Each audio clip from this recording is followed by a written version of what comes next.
दोस्तों जय माता दी। आज एक विशेष वीडियो में आपके लिए लेकर आए हूं जिसमें हम नव तारा चक्र पद्धति का उपयोग करेंगे। और ये जो नव तारा चक्र पद्धति है ये हमारे सनातन का आम व्यक्तियों को वरदान है। इसके द्वारा हम अपने जीवन में सुख और समृद्धि की वृद्धि कर सकते हैं, अपने जीवन की समस्याओं में कमी कर सकते हैं और रोगों से भी बचाव कर सकते हैं। तो ये लेक्चर आपके लिए बहुत महत्वपूर्ण होने वाला है। ध्यान से सुनिए और अपनाइए जरूर। और जब भी मौका मिले स्क्रीनशॉट लेकर इसके जो मंत्र और उपाय बताऊं उन्हें आप जरूर सेव कर लीजिए और इसका सदुपयोग कीजिए। तो अश्विनी कुमार का नक्षत्र अश्विनी और इसकी राशि है मेष और इसके ग्रह हैं केतु। इसके लिए ये नवतारा चक्र क्या बोलता है? नवतारा चक्र को उन्होंने ये 9 चरण बताए हैं। पहला जन्म तारा, संपत तारा, विपत तारा और लास्ट का अतिमित्र तारा। और ये तारा का मतलब नक्षत्र होता है। यहाँ पे ये बताया गया है कि आपका नक्षत्र किन किन नक्षत्रों से फायदा ले सकता है और किन किन दूसरे नक्षत्र आपके नक्षत्र को प्रभावित कर रहे हैं, कुछ बुरा कर रहे हैं। वो समझेंगे तो जो बुरा कर रहे हैं उन्हें शांत करने के लिए हम शांति मंत्र पढ़ेंगे, जो अच्छा कर रहे हैं उन्हें और अच्छा करने के लिए हम कुछ उपाय करेंगे। तो सबसे पहला है जन्म तारा। और जन्म तारा आपका जीवन बताता है, आत्मबल बताता है, ऊर्जा बताता है, यानी कि विल पावर। और जन्म तारे में ये 3 नक्षत्र आते हैं, अश्विनी, मघा और मूल। दोस्तों हमें यहाँ पे सबसे ज्यादा ध्यान देना है ये सी वाले की। इनका ही उपाय करना है, इनकी रेमेडी करना है, इनसे ही हमें सहायता लेना है। तो जन्म नक्षत्र तो ठीक है, जन्म नक्षत्र तो आपका है, इसकी बातें तो हम बहुत बार कर चुके हैं। जो दूसरा तारा होता है वो होता है संपत तारा। संपत तारा मतलब आपकी धन संपत्ति बढ़ाने वाला नक्षत्र। 3 नक्षत्र होते हैं, पहला है भरणी, दूसरा है पूर्वा फाल्गुनी और तीसरा है पूर्वाषाढ़। ये तीनों ही आपकी धन संपत्ति बढ़ाने में, आपको प्रगति देने में बड़े हेल्पफुल हैं। तो इनमें से हम जो उपाय करेंगे वो पूर्वाषाढ़ के उपाय करेंगे। उपाय करने का मतलब क्या? हम पूर्वाषाढ़ को और बल देंगे ताकि हमारी धन समृद्धि बढ़ सके। तो हमें पूर्वाषाढ़ के लिए क्या करना चाहिए? देखिए पूर्वाषाढ़ ये नक्षत्र है। सबसे पहला काम तो ये है कि आपको अपने घर में जलपात्र जरूर रखना चाहिए। उत्तर दिशा में आप एक तांबे का कलश रोज नहा के रखें, दूसरे दिन जल तुलसी में चढ़ा दें और फिर उसे भर के रख दें। तो जल कलश और जल का जितना कम अपव्यय करोगे आपकी धन समृद्धि उतनी ही बढ़ने वाली है। हमें पूर्वाषाढ़ को मनाना है। और इसका जो प्राणी है बानर, तो बानर का हमें फोटो रखना चाहिए। नहीं, बानर में तो सबसे महान बानर हनुमान जी का फोटो हम रखें तो निश्चित ही पूर्वाषाढ़ नक्षत्र हमारी समृद्धि में वृद्धि करेगा। नक्षत्र तत्व है जल। जल को हमने कहा है कि अपव्यय कम से कम करना है। बड़ी बड़ी नदी वगैरह इनको जब भी मौका मिले इनकी पूजन वगैरह करते रहें।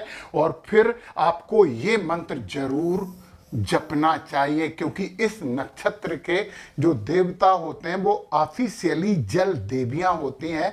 ये रहस्यमयी जल देवियां हैं। और यदि ओम आपः स्वराय नमः का पाठ करोगे तो निश्चित ही आपकी समृद्धि बढ़ेगी। एक माला यदि कर सकें रोज तो एक माला करिए, नहीं तो कम से कम 11 बार ओम आपा स्वराय नमः का जप जरूर करें। तो आपका जो संपत तारा है, मतलब आपके नक्षत्र में जो हेल्पफुल तारा है धन समृद्धि के लिए, उसे आपने बलिष्ठ कर दिया है। अब जो अगला है लाल रंग से लिखा है विपत तारा। विपत तारा आपके नक्षत्र को, मतलब आपको, क्योंकि आप उस नक्षत्र के जातक हो, चंद्र नक्षत्र की बात कर रहा हूं मैं, यहाँ पे लग्न की बात बिल्कुल नहीं की जा रही है। तो विपत तारा कष्ट देगा, विघ्न देगा और विपत्ति देगा। तो क्या हम ये सब चीजें बर्दाश्त करेंगे? विघ्न, विपत्ति और कष्ट नहीं, हम इसे कम करने के लिए ये हमारे विपत तारा कौन कौन से हैं? विपत तारा है कृतिका, उत्तरा फाल्गुनी और उत्तराषाढ़ा। मैंने कहा था 3 होता है, परंतु ये तीसरे नंबर को हमें पकड़ना है, तो हमें उत्तराषाढ़ा को शांत करवाना पड़ेगा। यदि हम ये महसूस कर रहे हैं कि हमारी जिंदगी में विघ्न आ रहे हैं, कष्ट हैं, बाधाएं उत्पन्न हो जाती हैं, काम चलते हुए रुक जाते हैं, तो फिर हमें क्या करना चाहिए? ये है उत्तराषाढ़ा नक्षत्र और इसके देवता होते हैं विश्वदेव।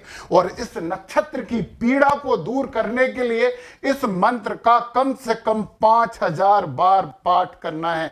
आप बोलोगे कि मैं कैसे करूंगा? आप भी कर सकते हो, और किसी योग्य पंडित को बुला के आप संकल्प के द्वारा भी, जब चंद्रमा इसी नक्षत्र में उदय हो रहा है, 5000 इस मंत्र के जप का संकल्प दे दीजिए, और फिर देखिए कि ये विघ्न, बाधा और विपत्तियां कैसे आपकी जिंदगी से दूर होती हैं।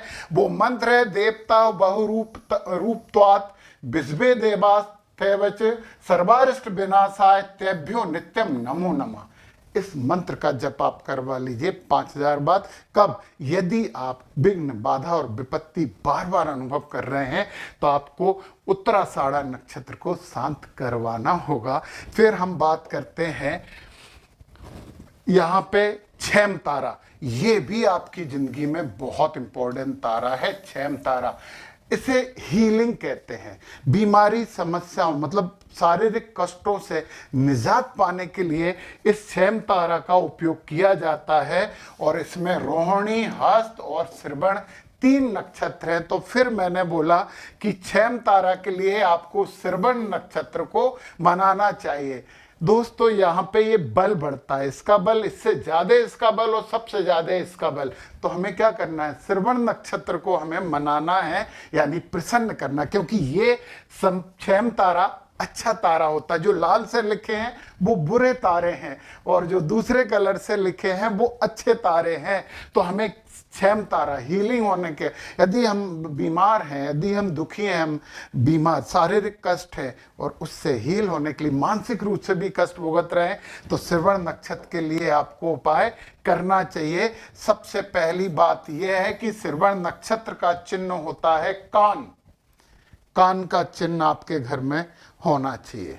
आप अपने मोबाइल में भी कान लगा सकते हैं, कान लगाना चाहिए। म्यूजिकल इंस्ट्रूमेंट आपके लिए बहुत अच्छे होंगे, ये आपने अपने घर में सजावट के लिए उपयोग कर लीजिए।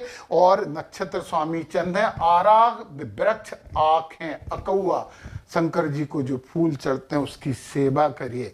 नक्षत्र पर्याय वृक्ष आम है, आम के पेड़ की सेवा करिए, तो आपको जल्दी हील मिलेगा, आप जल्दी स्वस्थ होंगे। और पता है, यहाँ पे भी नक्षत्र प्राणी बानर ही है, तो हनुमान जी का फोटो तो आप जरूर घर में लगाइए। और यहाँ पे जो देवता मंत्र है नक्षत्र का, विष्णवे नमः, ओम विष्णवे नमः, ओम नमो नारायणाय, ये मंत्र 11 बार रोज जप कर लें, जल्दी ठीक होंगे। कुछ भी शारीरिक समस्या आएगी वो जल्दी चली जाएगी। ओम नमो नारायणाय, ओम विष्णवे नमः, इसका जप करिए।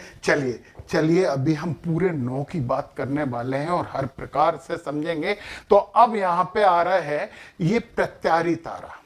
प्रत्यारी तारा आ रहा है, ठीक है, ये थोड़ी सी समस्याएं हैं, तो हमने उसके लिए हमने इसको विपत तारे को तो हमने मना लिया है। फिर हमारे लिए एक इंपॉर्टेंट तारा होता है, वो है साधक तारा। ये आपकी मानसिक बल बढ़ाने वाला तारा है, आपको आध्यात्मिकता बढ़ाने वाला है, आपको प्रतियोगिता परीक्षा में सफलता दिलाएगा, आपको अपने ऑफिस में उन्नति दिलाएगा, आपको सिद्धि भी दिलवाएगा।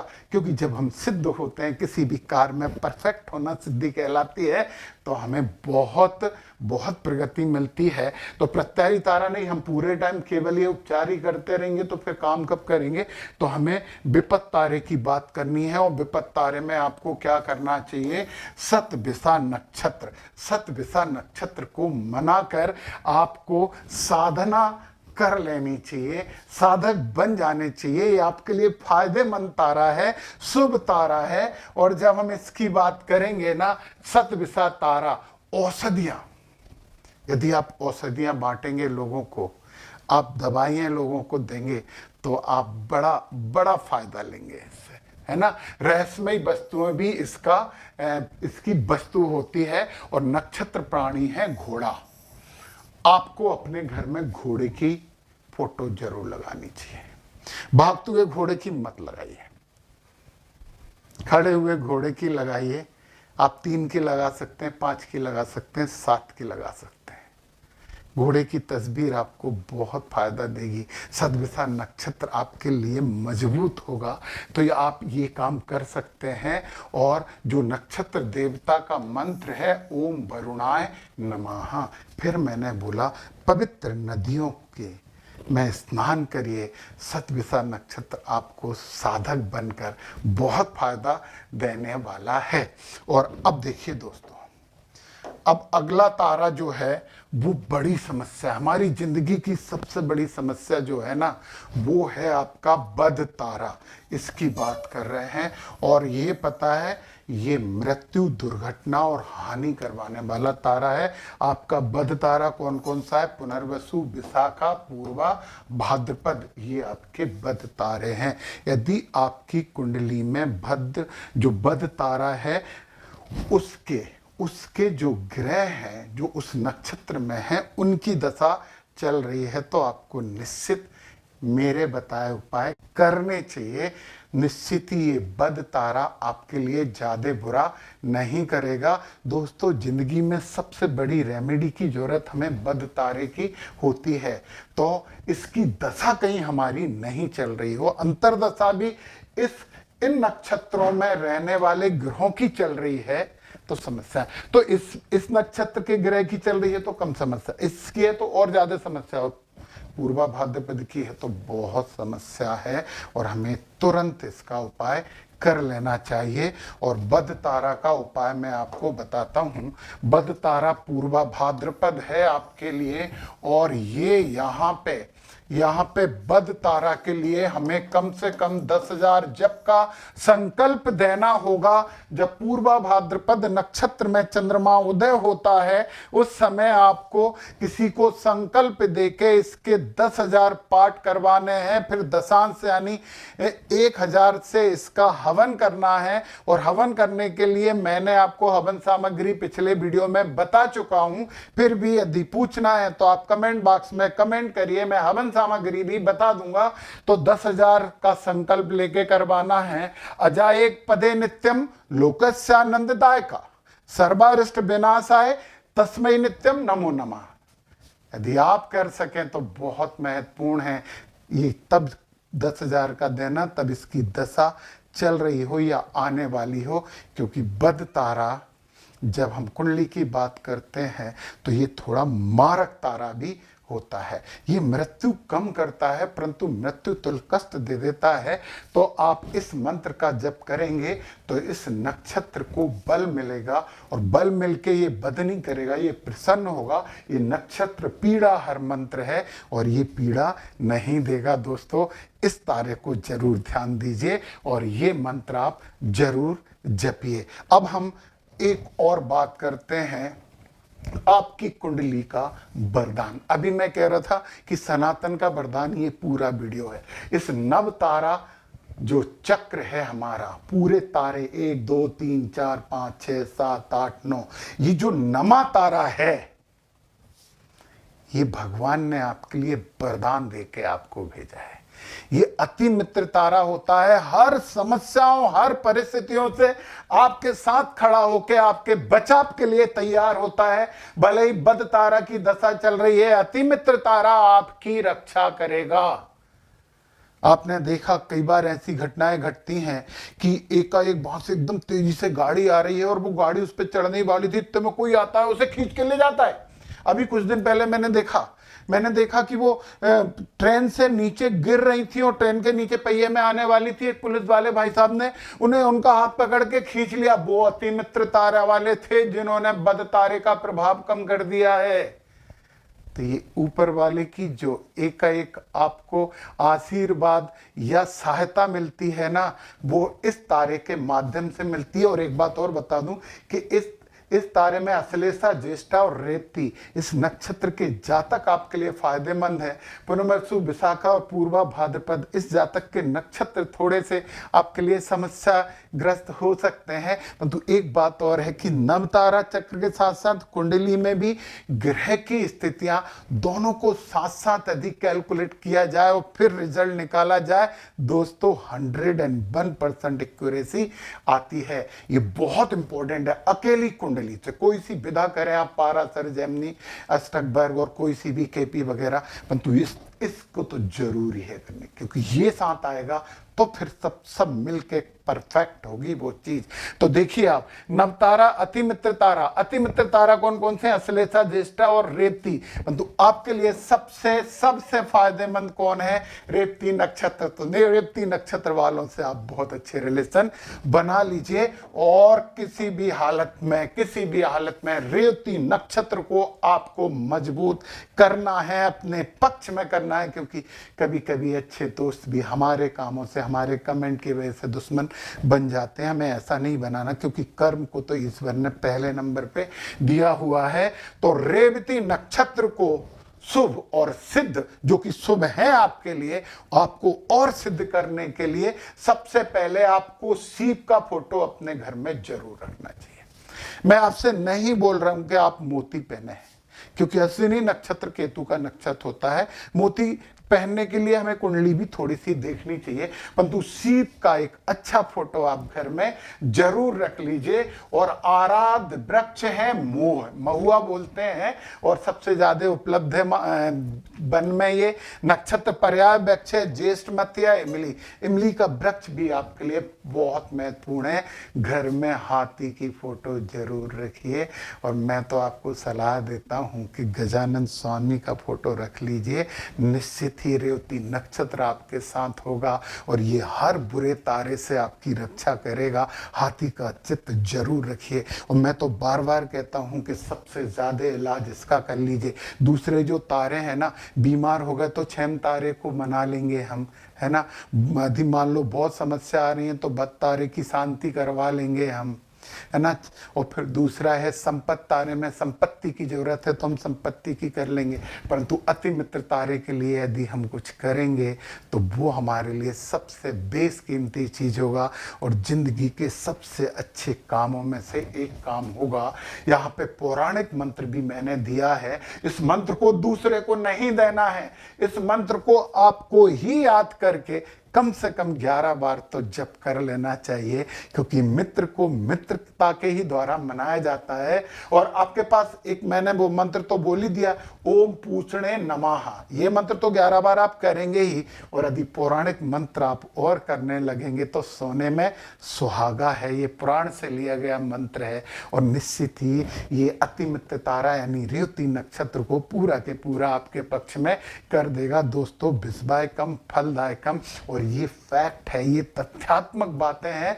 वो है बराभयो ज्वल करम रत्न सिंहासने स्थितम पूखड़म सततम बंदे रेवतीसम समृद्ध है। समृद्धि चाहिए, सब कुछ चाहिए, समस्याओं से मुक्ति चाहिए, अति मित्र तारा। तो मैं बार बार कहता हूं कि एक ही साधे सब सदे, सब साधे सब जाए। फिर से मैं कंक्लूजन में एक बात बताता हूं आपको यदि संपत्ति की जरूरत है तो इसके लिए पूर्वाषाढ़ा की बात करें, है ना। विघ्न बाधा बार बार काम में आ रही है तो उत्तराषाढ़ा के लिए शांति का काम करना है, आपको शांत करवाना है इन्हें। छेम तारा सुख शांति और कल्याण के लिए, हीलिंग के लिए, बीमारी से दूर करने के लिए श्रवण नक्षत्र का जप करना है।